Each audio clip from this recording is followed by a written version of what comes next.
आजचा आपण भाषिक खेळ जो खेळणार आहोत त्याचं नाव आहे टिंबकरावांची कमाल। तर टिंबकराव म्हणजे कोण? तर अनुस्वर जो आपण शब्दांवरती देतो तो अनुस्वर, त्यालाच आपण म्हटले टिंबकराव। ते जर नसतील तर शब्दाला अर्थ येत नाही।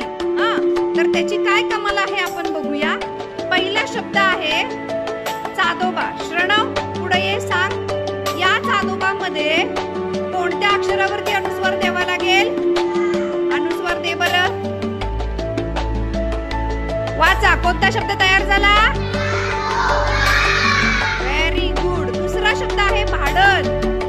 इथे कोणावरती अनुस्वार द्यावा लागेल? ते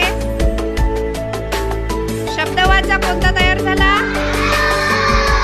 व्हेरी गुड। दुसरा शब्द आहे जिवंत। अनुस्वार कुठे द्यावा लागेल? व वरती दे, वाचा सगळे। जिवंत, छान। पुढे आहे बेडी। अनुस्वार कुठे द्यावा लागेल?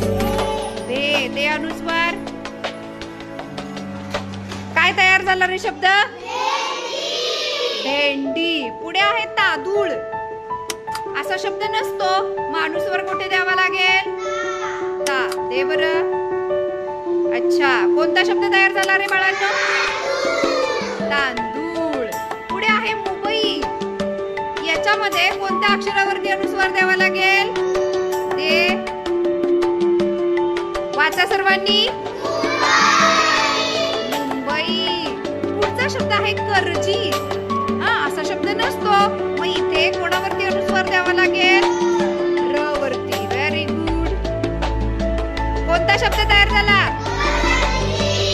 करंजी। शेवटी आहे डोंगर। याच्यावरती कोणत्या अक्षरावरती अनुस्वार द्यावा लागेल? डो वरती। Very good. शब्द वाचा रे सगळ्यांनी। छान। पुढे आहे तोड। इथे कोणावरती अनुस्वार द्यावा लागेल? तो वरती दे पटकन। अच्छा, कोणता शब्द तयार झाला रे? तोड। पुढे आहे चांगला। अनुस्वार दे चा वरती। बरं, काय तयार झाला? चांगला, छान।